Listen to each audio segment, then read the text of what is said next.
অষ্টগ্রামে BNP প্রার্থী ফজলুর রহমানের ধানের শীষের গণজোয়ার। অষ্টগ্রাম উপজেলা প্রতিনিধি রুবেল মিয়ার পাঠানো তথ্যচিত্রে বিস্তারিত। অষ্টগ্রাম উপজেলার বিএনপির জাসাসের সিনিয়র সহসভাপতি সালাউদ্দিন আহমেদের নেতৃত্বে বিশাল মিছিল নিয়ে অংশগ্রহণ করেন আলোচনা সভায়। নির্বাচিত হলে ইটনা মিটামইন অষ্টগ্রামকে সবচেয়ে সুন্দর ও নিরাপদ এলাকা হিসেবে গড়ে তোলার প্রতিশ্রুতি দেন কিশোরগঞ্জ ৪ আসনের বিএনপির মনোনীত প্রার্থী ও বীর মুক্তিযোদ্ধা অ্যাডভোকেট ফজলুর রহমান। রবিবার বিকেলে অষ্টগ্রাম উপজেলা ফুটবল খেলার মাঠে আয়োজিত বিশাল জনসভায় প্রধান অতিথি মঞ্চে উপস্থিত হওয়ার আগেই কানায় কানায় পূর্ণ হয় উপজেলার খেলার মাঠ। এক পর্যায়ে বিশাল জনসমুদ্রে রূপ নেয় এই জনসভা। ফজলুর রহমান এছাড়াও বলেন, আপনাদের এত ভালোবাসা, এত সমর্থন আমি কোনোদিনও ভুলতে পারবো না। যদি আপনাদের ভোটে নির্বাচিত হতে পারি তবে এই এলাকায় চুরি, ছিনতাই, হানাহানি ও খুনোখুনি থাকবে না। মানুষ তার প্রাপ্য সম্মান পাবে, মানুষ তার ন্যায্য অধিকার ফিরে পাবে।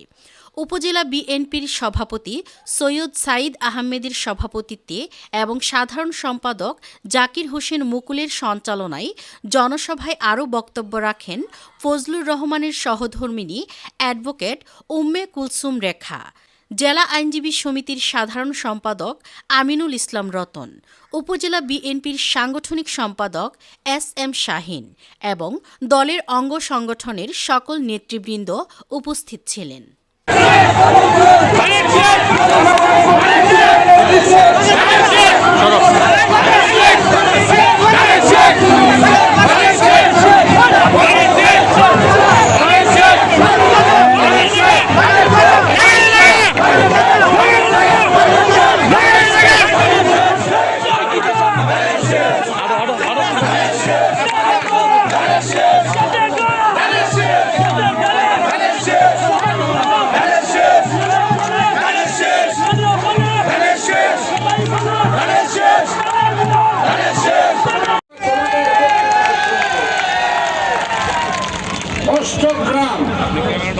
অষ্টগ্রাম হলো হাওড় অঞ্চলের ২ নম্বর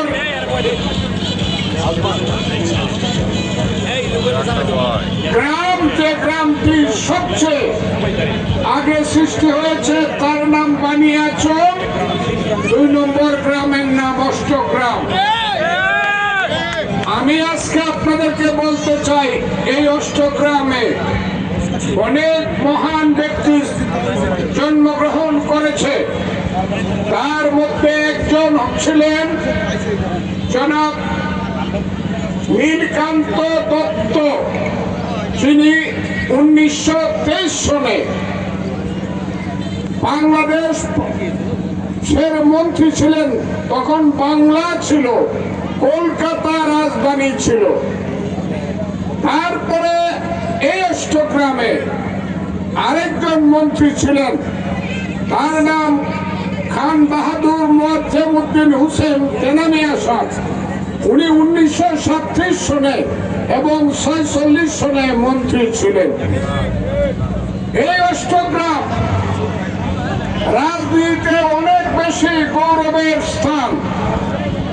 এখানে অনেক ত্যাগী ব্যক্তি জন্মগ্রহণ করেছেন।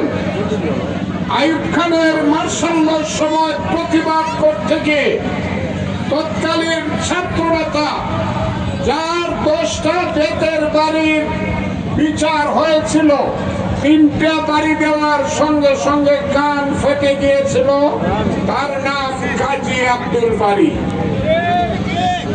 এই অষ্টগ্রাম যেখানে এমন একটা ফুটবল টিম ছিল, যে ফুটবল টিমটা কলকাতা পর্যন্ত খেলতে গিয়েছে এবং তার ক্যাপ্টেনের নাম ছিল জনাব নওয়াব মিয়া।